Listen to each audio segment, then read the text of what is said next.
नामे रसूल पाक मिटाया न जाएगा जी। नामे रसूल पाक मिटाया न जाएगा। नामे रसूल पाक मिटाया न जाएगा। ये वो दिया है जिसको बुझाया न जाएगा। नामे रसूल पाक मिटाया न जाएगा। आइए अब मैं बड़ी तेजी से अपने प्रोग्राम को आगे बढ़ाते हुए हजरत मौलाना इरफानुल हक साहब अल मज़ाहिरी फतूहा दामत बरकातुहुम, उनसे मैं दरख्वास्त करता हूँ कि हजरत माइक पर तशरीफ ले आए और अपने बयान से हम तमाम सामईन के जंग आलूद कुलूब को मुनव्वर व मुजल्ला फरमाए। हजरत मौलाना मोहम्मद इरफानुल हक साहब अल मज़ाहिरी दामत बरकातुहुम मसनद खिताबत पर। बिस्मिल्लाहिर्रहमानिर्रहीम। अल्हम्दुलिल्लाहि रब्बिल आलमीन वस्सलातु वस्सलामु अला सय्यिदिना मुहम्मद सय्यिदिल अव्वलीन वल आखिरीन व अला आलिहि व अस्हाबिहि अजमईन। अम्मा बअदु फ़अऊज़ु बिल्लाहि मिनश शैतानिर रजीम। बिस्मिल्लाहिर रहमानिर रहीम।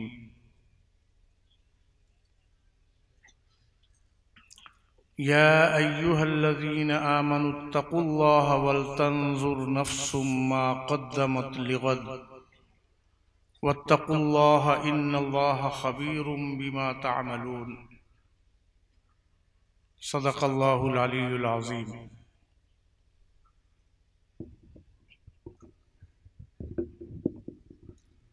हज़रात उलमाए किराम,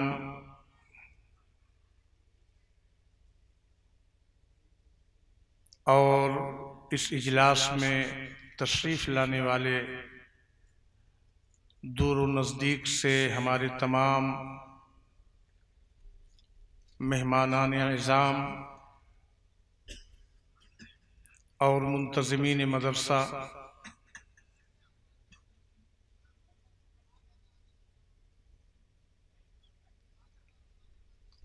इस वक्त मैं आप हजरात के सामने थोड़ी देर के लिए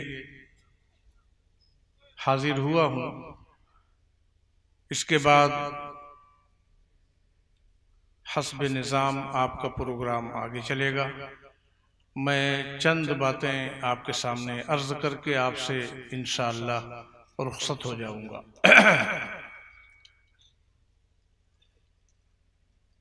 ये मदरसे की जानिब से किया जाने वाला प्रोग्राम है जिसमें मुतअद्दिद बच्चों की दस्तारबंदी होनी है।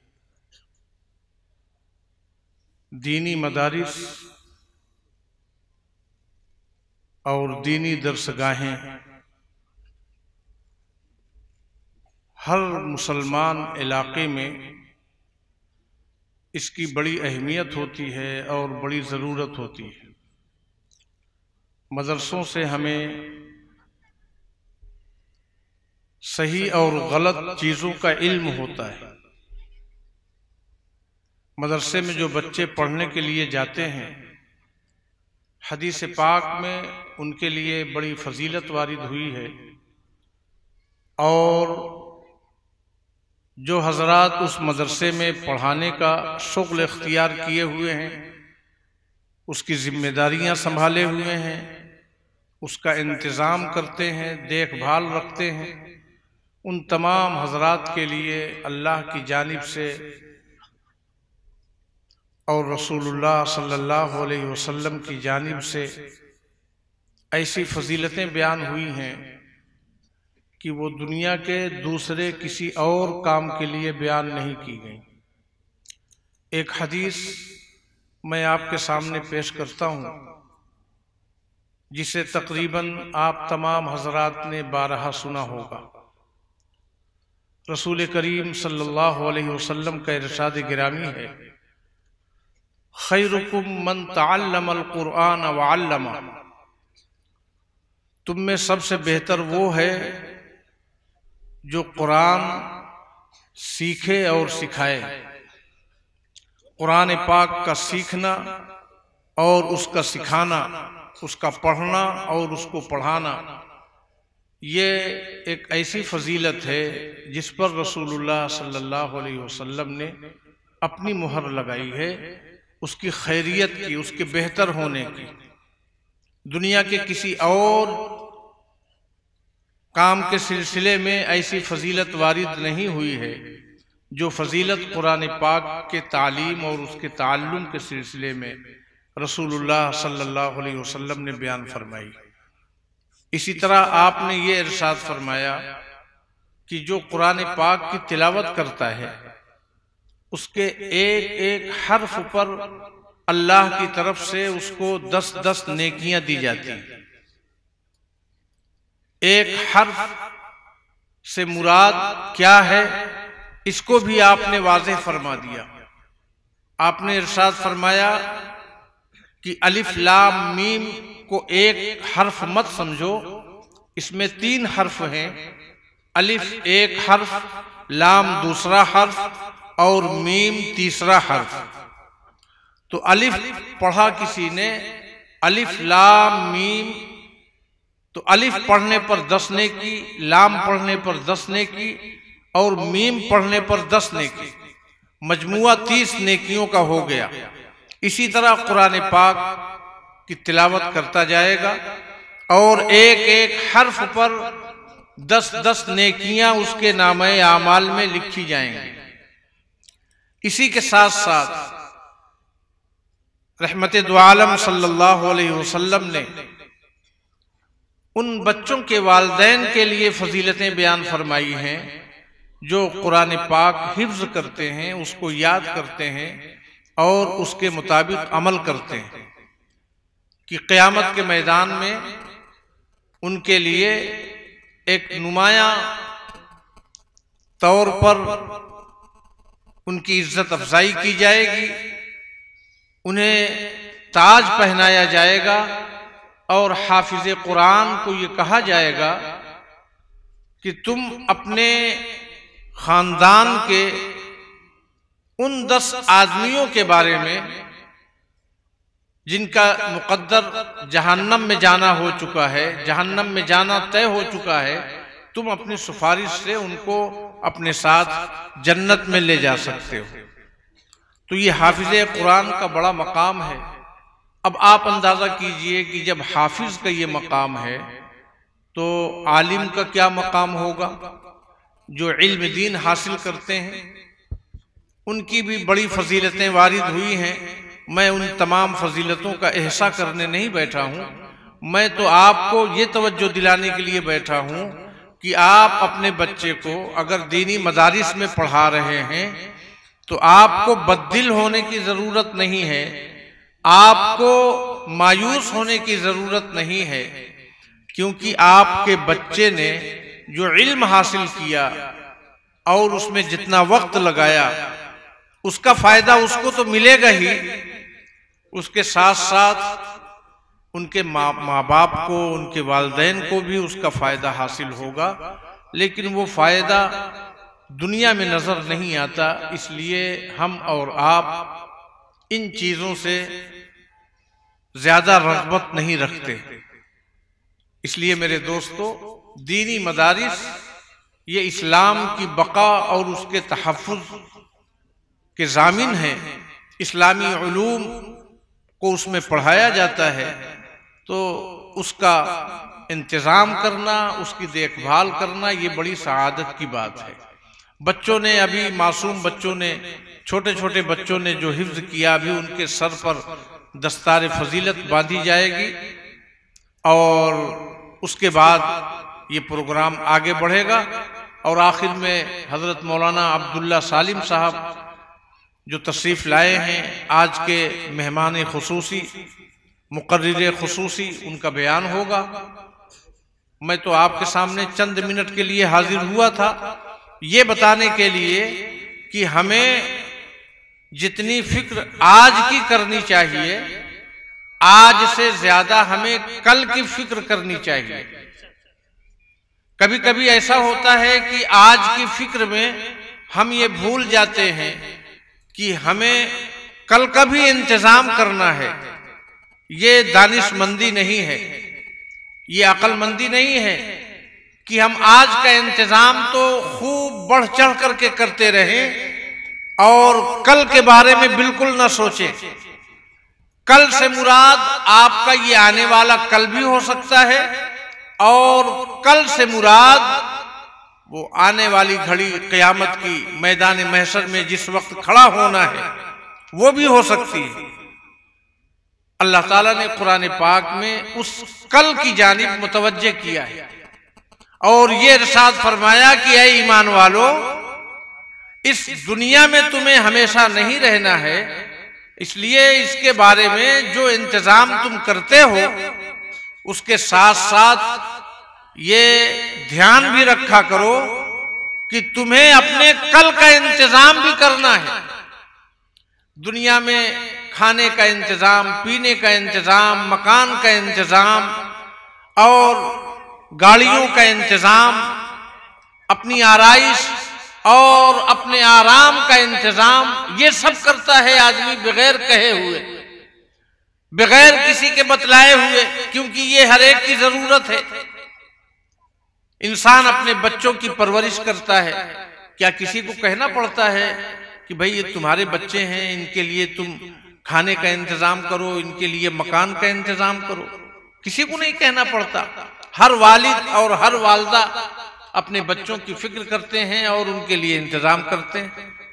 लेकिन मुसलमानों के मुआशरे से और उनके जहन से ये बात तकरीबन फरामोश होती जा रही है कि हमें दुनिया में हमेशा नहीं रहना है, मरना भी है और अपने तमाम कामों का हिसाब अल्लाह को देना है।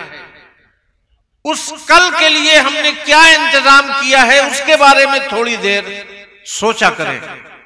न ज्यादा देर सही तो सोने से पहले थोड़ी देर के लिए 5 मिनट के लिए वक्त निकाल लिया करें और ये सोचें कि आने वाले कल के लिए हमने आज कितनी कमाई की है, आज कितनी मेहनत की है, हमने नमाज कितनी पढ़ी, हमने अल्लाह की इताअत और फरमाबरदारी में कितना वक्त गुजारा और अल्लाह की नाफरमानियां करते हुए कितना वक्त गुजारा।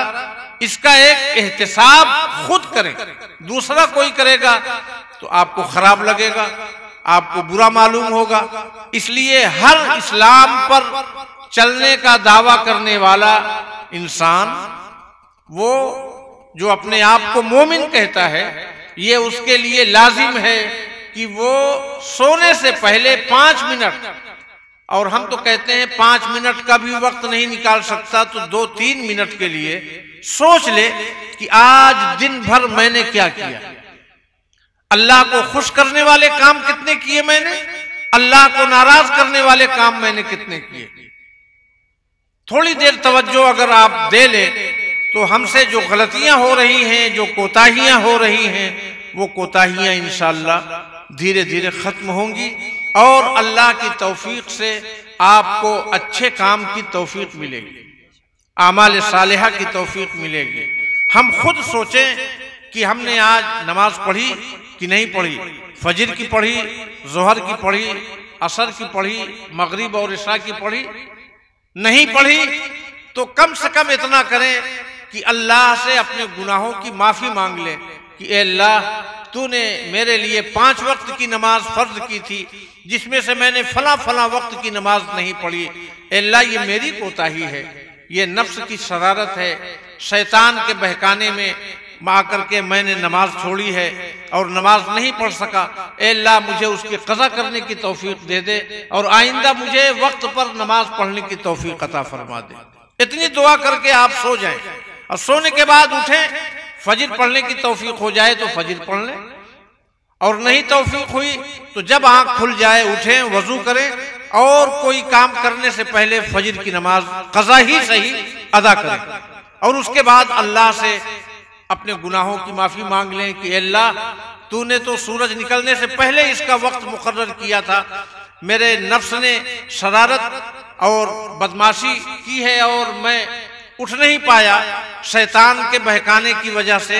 ए अल्लाह मुझे माफ कर दे और मुझे आइंदा वक्त पर नमाज पढ़ने की तौफीक अता फरमा। इतना तो हम कर सकते हैं ना, कि इतना भी नहीं कर सकते। अल्लाह की नेमतें सर से पैर तक इस्तेमाल कर रहे हैं, उसी की जमीन में हम जिंदा हैं, उसके आसमान के नीचे जिंदगी गुजार रहे हैं, उसके बनाए हुए चांद और सूरज से रोशनी हासिल कर रहे हैं। क्या अपने खुदा को राजी करने के लिए इतना भी नहीं कर सकते? जो खुदा हमारा नाराज है हमसे, हमारे गुनाहों की वजह से। आज मुसलमान परेशान है या उसके ऊपर जो जुल्म ज्यादती का पहाड़ तोड़ा जा रहा है, तो वो कहीं ना कहीं उसमें हमारी भी कुछ कमी तो है।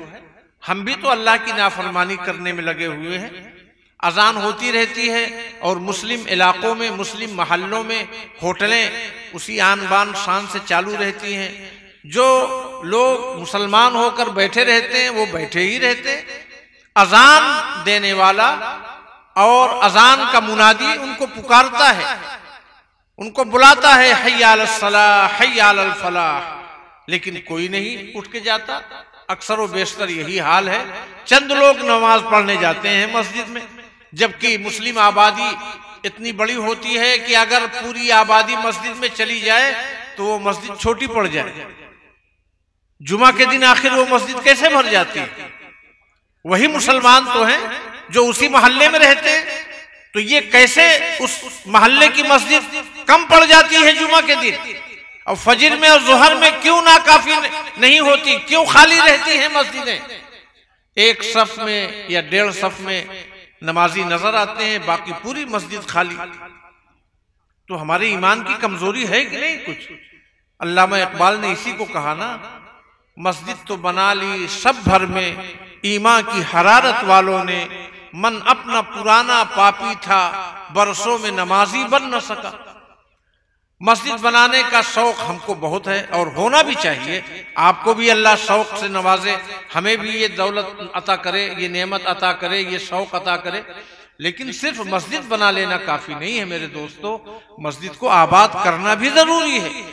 अगर हम मुस्लिम मुआशरे में रहते हैं, ऐसी बस्ती, ऐसे मोहल्ले में रहते हैं जहां पर मस्जिद है और वहां नमाज पढ़ने नहीं जाएंगे, तो क़यामत के दिन ये मस्जिदें अल्लाह के दरबार में फरियाद करेंगी। तो हम अपनी जिम्मेदारी समझें, अपनी गलतियां महसूस करें। सर से पैर तक हम गलती कर रहे हैं, उसके बावजूद कोई अगर टोकता है तो हम सफाई देने के लिए तैयार हो जाते हैं। मेरे दोस्तों, जो इंसान है उससे कोताही, सरजद होना, गलतियां सरजद होना बिल्कुल मुमकिन है और बल्कि वाक़ई है। तो इसलिए हम ये न समझें कि हम फरिश्तों जैसे हैं, अपने आप को पाकीज़ा सिफत बनाना या साबित करना। कुरान ने इससे मना किया है। कुरान कहता है, फला तुज़क्कू अनफुसकुम हुवा अअलमु बिमन इत्तक़ा। वो अल्लाह जानता है कि किसके दिल में अल्लाह का कितना डर है। तुम अपने नफ्स को पाकीज़ा साबित मत करो।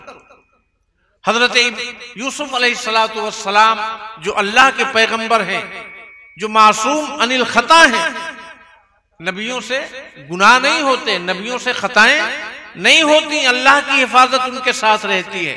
लेकिन फरमा रहे हैं, वमा उबर्रिउ नफ्सी इन्नन नफ्स लअम्मारतुम बिस्सू। मैं अपने आप को बरी नहीं कहता, इसलिए कि मेरे साथ भी नफ्स लगा हुआ है और नफ्स तो बुरे कामों का ही हुक्म देता है। ये उस मौके पर आपने बात फरमाई जिस मौके पर बादशाह के सामने उनकी सदाकत जाहिर हो गई, उनके ऊपर इल्जाम लगाया गया था और उस इल्जाम से अल्लाह ने उनको बरी कर दिया और जुलेखा ने अपनी गलती तस्लीम कर ली कि मैंने इनको बहकाने की कोशिश की थी।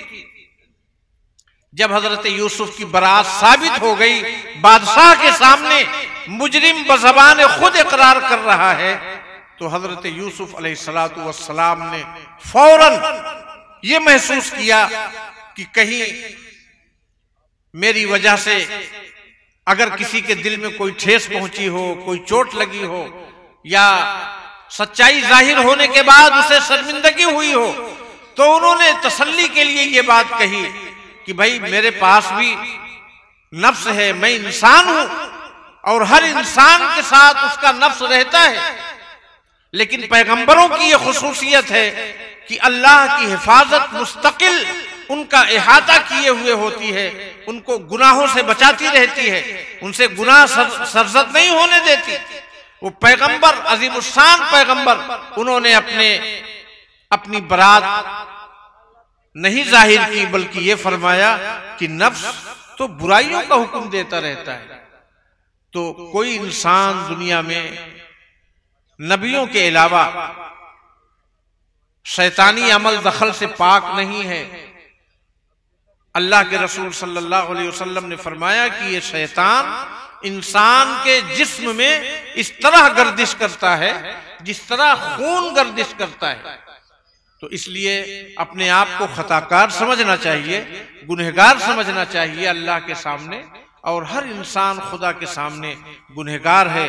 अल्लाह के नबी ने फरमाया सल्लल्लाहु अलैहि वसल्लम, कुल्लुकुम खत्ताऊन व खैरुल खत्ताईन अत-तव्वाबून, तुम सब के सब गुनहगार हो, खताकार हो, और बेहतरीन खताकार वो हैं जो खता हो जाने के बाद अल्लाह के सामने तौबा कर लें। तो बस उसी की मैं दावत दे रहा हूं कि अपने दिन भर का एहतिसाब खुद करें और ये महसूस करें कि आज हमने क्या अच्छा किया और क्या बुरा काम किया। अच्छा काम किया उस पर अल्लाह का शुक्र अदा करें, और अगर कोई बुराई सरजद हो गई है, कोई गुनाह का काम हो गया है, तो अल्लाह से तौबा इस्तिग़फ़ार कर लें। इंशाअल्लाह ताला अल्लाह की तौफीक से उसे गुनाहों से नजात हासिल हो जाएगी। अल्लाह ताला ने यही बात फरमाई है, या अय्युहल्लज़ीना आमनुत्तक़ुल्लाह वल तंजुर नफ्सुम मा क़द्दमत लिग़द, ऐ ईमान वालो अल्लाह का तक़वा इख्तियार करो, और हर जान और हर नफ्स ये देख ले, ये समझ ले, ये मुलाहिजा कर ले कि कल के लिए उसने क्या भेजा है, कल के लिए उसने क्या तैयारियां की हैं। कुछ भेजा भी है कि नहीं भेजा है? नहीं भेजा है तो दुआ मांगे कि अल्लाह मुझे आखिरत की तैयारी करने वालों में से बना दीजिए और मुझे गुनाहों से छुटकारा अता फरमा दीजिए। इंशाअल्लाह ताला सोने से पहले 5 मिनट का ये मुराकबा आपको बहुत कुछ बना देगा और अल्लाह से करीब कर देगा। ये महसूस करेंगे आप कि हमारा ताल्लुक अल्लाह से है। हर ईमान वाले का ताल्लुक अल्लाह से होता है, किसी का कम किसी का ज्यादा। रोजाना जब आप इस तरह की बात सोचेंगे तो अल्लाह से कुर्बत बढ़ेगी और इंशाअल्लाह गुनाहों से नजात हासिल होगी। अल्लाह ताला हम सबको कहने सुनने से ज्यादा अमल की तौफीक अता फरमाए। व आखिरु दावाना अनिल हम्दुलिल्लाहि रब्बिल आलमीन।